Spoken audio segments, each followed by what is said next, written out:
volvemos al Ártico. Dedicas bastantes páginas, yo diría que más de 100, a los convoyes del Ártico. Sí. ¿Qué eran y por qué eran tan importantes?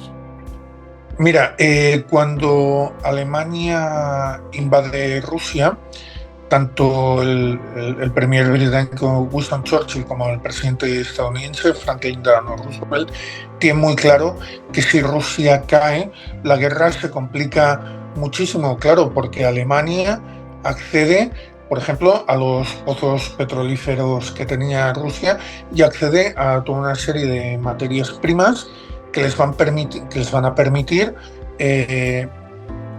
alargar la guerra, alargar el conflicto, ¿no? Entonces, claro, ellos, conscientes de que el ejército ruso pasa por dificultades, entre otras cosas porque Stalin a lo largo de los años 30 hizo una purga bastante importante en el ejército, pues claro, ellos tienen muy claro que este ejército hay que sostenerlo, hay que ayudarles, tanto con pertrechos como con vehículos, como con munición, etcétera, etcétera. Y la forma de llevar esta munición hacia Rusia pasaba por 3 vías.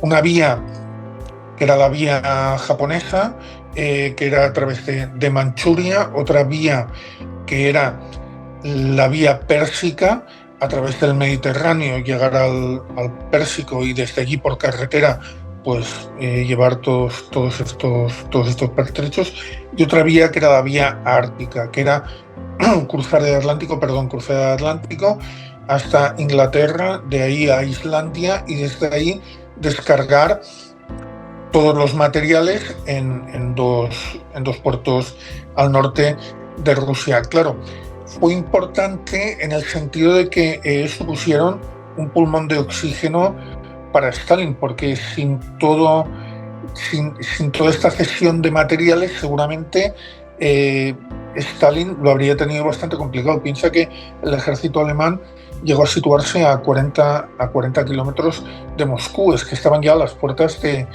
Moscú, ¿no? Entonces, ¿por qué me decidí a narrar las historias de los convoys árticos? Porque a diferencia de los convoys atlánticos, que eran los que llevaban material a Inglaterra para que Inglaterra pudiera afrontar la guerra, de los convoys árticos no se ha hablado tanto, no se ha explicado tanto la historia de los convoys árticos. Aparte de la historia de los convoys árticos, está llena de historias personales que son alucinantes. Piensa que los marineros tenían que luchar no solamente contra los U-boats alemanes que estaban asediando los convoys, sino que también contra las condiciones climatológicas, condiciones de 20-30 grados bajo cero que helaban no solamente lo que era todo el material que iba en las cubiertas de los barcos. También, claro, esto suponía que los marineros tenían que hacer frente a unas condiciones tremendas, ¿no? Piensa que, por ejemplo, si un hombre caía al agua, se calculaba que en menos de un minuto estaba muerto. Muchos de los que caían al agua cuando se los rescataban tenían lesiones gravísimas. Había que amputarle las piernas, se les tenía que amputar los dedos de la mano, los brazos, y todo esto normalmente se hacía en Rusia, y además, debido a las carencias rusas, se les hacía prácticamente sin anestesia, ¿no? Entonces, aquí hay toda una serie de historias humanas que son, la verdad, que alucinantes, ¿no? Y quizás el análisis de todas estas memorias pues nos dan a conocer unos hechos que, como te digo, son brutales. Sí, además entrando en la importancia de estos suministros, que a veces pues tendemos a pensar en armas, en carros de combate y demás, pero en muchas memorias de soldados soviéticos recogían que una de las mayores cosas que como que más cariño tenían eran a las botas.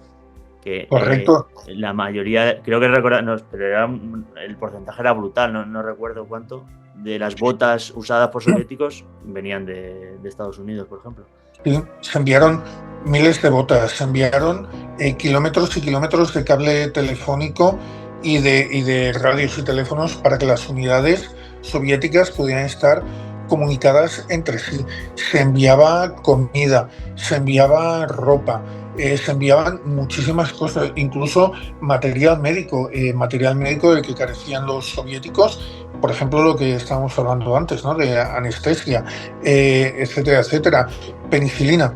En aquel momento se enviaba penicilina. Lo que pasa es que al principio, como era tan escasa, la orden que había es que solamente se podía utilizar o solamente se podía usar para tratar a soldados aliados, pero finalmente se universalizó y la utilizaron tanto soviéticos como británicos como norteamericanos, ¿no? Recuerdo, por ejemplo, pues eso, claro, se pasa desapercibido, pero las planchas para el barro, para que pudieran aterrizar y despegar aviones soviéticos, también venían de ahí. Sí.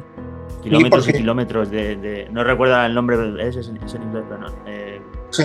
Sí, no lo recuerdo, pero eso, sin eso no arranca el avión, o sea, no despega. Sí, piensa que incluso se llegaron a traspasar unidades enteras, escuadrones enteros de aviones, de aviones Hurricane principalmente, que claro, que aquello ayudó muchísimo a los soviéticos a la hora de frenar y del patrullaje que se hacía sobre la zona ártica. Claro, no, bueno, y ya antes de eso, o sea, la ley de préstamo y arriendo es que es esencial. La ley de préstamo y arriendo fue vital para poder sostener el empuje contra los alemanes. Los dos principales receptores de esta ley de préstamo y arriendo fue la Unión Soviética y fueron los ingleses, fue Inglaterra, pero hubo toda otra serie de naciones, Australia, etcétera, etcétera, que también se benefició de esta ley de préstamo y arriendo. Es que yo creo que fue el pulmón que oxigenó la lucha contra los alemanes en territorio europeo. Es que sin ello lo habrían tenido bastante complicado.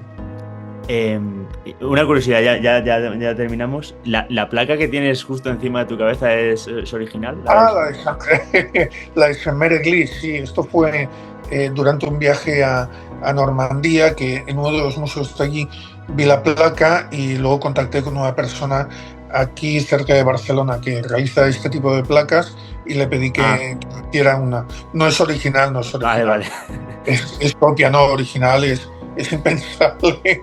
Tendría que vender el piso para poder comprar me imagino que una placa de estas. Sí. ¿Sabes qué pasa? Bueno, que como también hago recreación histórica, sí, pues tengo bastante material de recreación, ¿no? Bueno, pues Pere Cardona ha publicado El mundo en guerra, un libro que sin duda recomiendo. Muchísimas gracias, Pere, por pasarte por el canal. Muchísimas gracias a ti.